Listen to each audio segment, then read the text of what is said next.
시청자 여러분 안녕하십니까? 김동수입니다.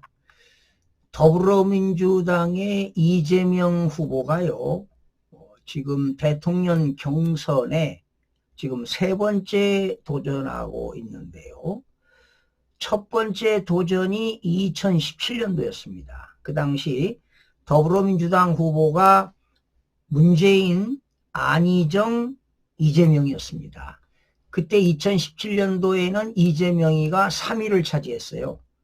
21.2%를 얻었고요. 그리고 2021년이죠. 두 번째 대선 후보로 나섰을 때 그 당시는 이재명, 이낙연 씨였는데 이재명 씨가 1등을 했습니다. 50.29%로 1등을 했지만 결과적으로 대선에서 윤석열 후보한테 쓰디쓴 패배를 마셨죠. 그런데 여러분, 그 당시 이재명 대표하고 윤석열 후보하고요, 표 차이가 엄청났습니다. 무려 더불어민주당에다가 가짜표 224만 표를 집어넣고도 패배를 했으니 엄청난 표 차이로 윤석열 후보가 승리를 거뒀죠. 자, 그런데 이번에 지금 더불어민주당 후보로서 세 번째 지금 경선 후보로 나섰는데요. 지금 4년 만에 이재명 대표가 지역 순회 경선에서 무려 90%를 얻고 있습니다. 이거는 강력한 당을 지배하고 있는 것 아니냐. 그래서 유력 대선 후보로 지금 출연되고 있습니다. 이렇게 다른 후보들로부터 지금 다른 후보가 누굽니까? 김경수와 그 김동연 후보가 견제구가 없어요. 그래서 보니까 이재명 후보가 아마 권력을 탄생시키지 않을까 이런 예상을 해보는데요. 자, 여러분 아무리 지역순회라고 하지만 90%를 거의 얻고 있습니다. 지금 경선 후보가 두 차례 했지요. 첫날은 충청권에서 88.15%를 얻었고요. 두 번째 영남권 경선에서는 90.8%를 얻었습니다. 자, 이런 거는요, 전체주의 국가에서나 나올 법한 득표율 아닙니까? 과거에요, 제왕적 총재 시절, 김대중 대통령 총재 시절에도 이런 득표율이 나온 적이 없습니다. 사실 뭐 이재명 후보의 압도적인 우세는 누구나 예상됐던 것 아니겠습니까? 그런데 그가 당대표가 됐을 때만 해도요, 비이재명계 일부가 지도부의 비판적 목소리를 많이 냈습니다. 그런데 지난 총선 때지요, 22대 총선 때 그 이재명이를 견제하던 비명계를 대거 22대에서 공천을 탈락시켰잖아요. 그러니까 비명계는 사라진 겁니다. 완전히 강성 친명들이 민주당의 좋은 자리를 차지하게 된 것이죠. 그래서 바로 민주당은 이재명 1인 정당이 되었다 해도 과언이 아닙니다. 여러분 기억나시죠? 민주당의 그 최고위원 뽑을 때요, 극성 지지층인 개딸들에게 찍히면 최고위원 당선이 안 돼요. 그리고 오히려 정치 생명마저 위협을 받지 않았습니까? 그러니까 민주당의 전체가요, 이재명 후보의 의중에 따라서 움직였다 해도 과언이 아닙니다. 그러니 당 내에서 말이죠, 이재명이한테 아부하고 칭송만 무성했습니다. 어떤 최고위원은 말이죠, 이재명 후보한테 민주당의 아버지라고 하잖아요. 에? 말이 됩니까? 무슨 민주당의 아버지입니까? 에? 거기에다가 지난해 12월 3일 윤석열 대통령의 비상계엄이 겹치면서 이런 높은 득표율이 나오지 않았나 생각이 되는데, 우리나라 지식층들이 좀 생각 좀 해봐야 돼요. 에? 윤석열 대통령이 비상계엄한 거를 무조건 비판만 할 게 아니라 왜 최고 통수권자가 비상계엄을 했을까? 그렇다고 비상계엄했다고 뭐 군을 몇천 명, 몇만 명을 투입한 것도 아니고, 탱크를 가지고 총을 말이죠, 실탄을 넣어가지고 한 것도 아니고, 그저 국회에 뭐 한 280명, 오히려 국회보다 선관위에 300명을 투입했단 말이죠.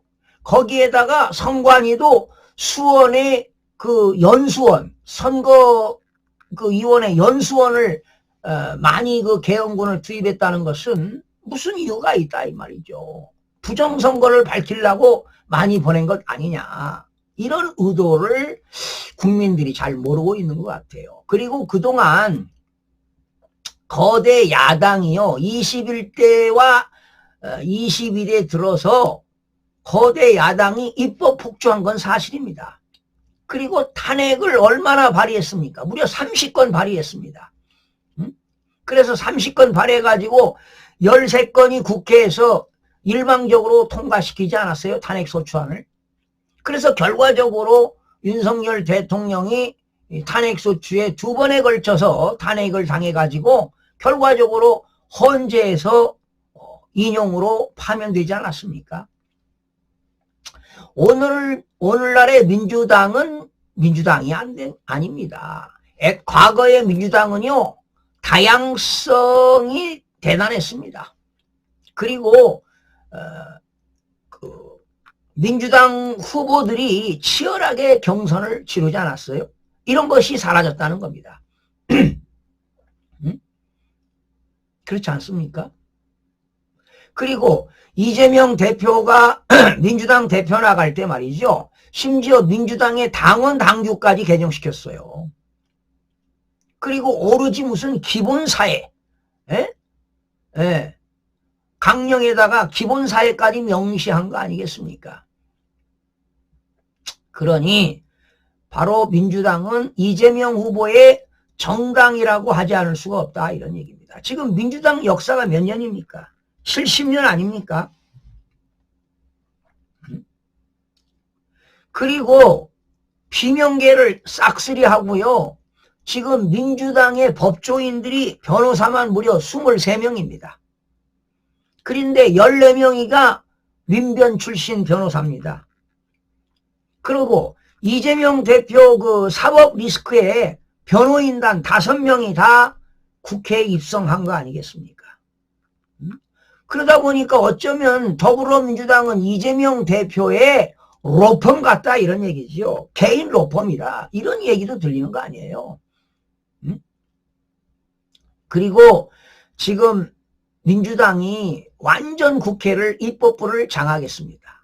자, 이런 상황에서 여러분, 이번에 21대 대통령에서 이재명 후보가 대통령이 당선이 된다면 입법부 장악했죠? 행정 권력을 완전히 장악하게 되면 이재명 한 손에 들어가는 상황이 벌어질 수 있다. 거기에다가 대한민국의 지금 사법 카르텔, 판사들이 한 3,000명 되지 않습니까? 그 중에 우리 법 연구에 한 400명. 이 사법 카르텔이 대단합니다, 여러분. 그리고 대한민국의 반국가 세력들을 척결해야 돼요. 여러분, 국민 여러분, 시청자 여러분, 윤석열 대통령이 비상계엄한 이유 3가지가 바로 거대 야당의 국회 폐악질입니다. 입법을 복주하고 예산을 삭감하고 탄핵을 남발하고 오로지 이재명 대표 사법 리스크. 그리고 가장 문제가 됐던 게 부정선거를 척결하기 위해서 한 겁니다. 그리고 지금 대한민국의 입법 사법 행정에 반국가 세력들이 있다는 거 아니겠습니까? 이거를 척결하기 위해서 비상계엄을 했는데 국민들이 1980년대 비상계엄은 나쁜 것이다 이렇게 인식하고 있기 때문에 윤석열 대통령의 비상계엄의 잘못됐다고 하는 국민들이 많다는 거 아니겠습니까? 그나마 젊은이들이 윤석열, 윤 어게인 다시 돌아와야 된다. 그리고 젊은이들이 윤 어게인 스탑 더 스틸 부정선거를 외치고 있습니다. 그래도 그나마 젊은이들이 깨어나고 있어서 천만다행인데요. 정말 대한민국은 지금 전체주의로 흘러가고 있습니다. 기울어진 운동장이 되었습니다. 자유민주주의가 아닙니다. 실질적인 자유민주주의가 아니라 형식적인 자유민주주의. 법치주의가 지금 무너져가고 있습니다. 지금 상권 분립이 훼손되고 국가 기본 질서가 무너진 건 무엇 때문인지 아십니까? 바로 중앙선거관리위원회의 부정선거 때문입니다. 여러분, 저는 공직선거법을 많이 연구하고 방송도 해드렸는데 공직선거법을 2012년, 13년, 14년 3년 동안에 완전 무결하게 완성을 시켜가지고 2014년부터 사전선거가 도입됐습니다. 그 사전선거 할 때 부정선거를 저지른 겁니다. 그 당시는 진짜표 9표에 가짜표 하나, 그리고 진짜표 7표에 가짜표 하나, 진짜표 5표에 가짜표 하나, 진짜표 3표에 가짜표 하나, 심지어 지난 4월 2일 보궐선거에는 진짜표 한 장에 사전선거가 낮아지니까 진짜표 하나에 가짜표 하나를 투입해서 부정선거를 저질렀습니다. 누가? 중앙선거관리위원회하고 더불당이지요. 그런데 국민의힘 정치인들은 부정선거 붓자를 꺼내지도 않습니다. 대한민국의 모든 언론들이 부정선거 붓자를 꺼내지 않고 있습니다. 이게 문제라는 것입니다. 여러분, 대한민주주의의 꽃이 뭡니까? 대한민국의 정체성이 뭡니까? 자유민주주의 아닙니까? 자유민주주의는 잘났던 몰랐던 배웠던 못 배웠던 빈부격차를 떠나서 누구나 1인 1표 아닙니까? 그런데 우리 국민들의 참정권이 박탈당하고 있다는 것은 자유민주주의가 침몰되고 있다는 사실입니다. 그래서 돌아오는 6월 3일 날 부정선거 막아야 되는데 막지 못하면 일당 지배체제로 영원히 더불당이 장악을 하게 될 것입니다.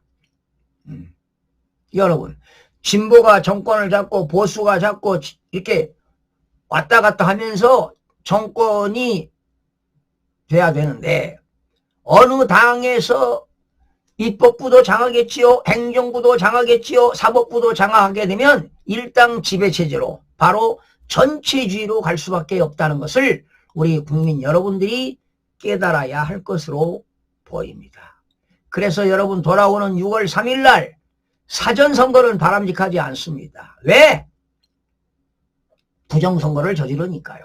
사전투표율이 높으면 부정선거율이 높습니다. 그래서 당일 투표를 해야 된다고 강력하게 외치는 바이고요. 사전선거 할 때는 반드시 사전투표관의 관리관의 도장을 찍어야 된다고 국민의힘 정치인들 후보들이 외쳐야 됩니다. 그렇지 않고서는 절대로 당선될 수가 없습니다. 자, 정말 한심합니다, 여러분. 이렇게 대한민국이 흘러가고 있다는 거에 분노하지 않을 수가 없습니다. 네. 시청자 여러분, 여러분들의 소중한 한 표가 대한민국의 미래를 결정짓게 되는 겁니다. 시청자 여러분 고맙습니다.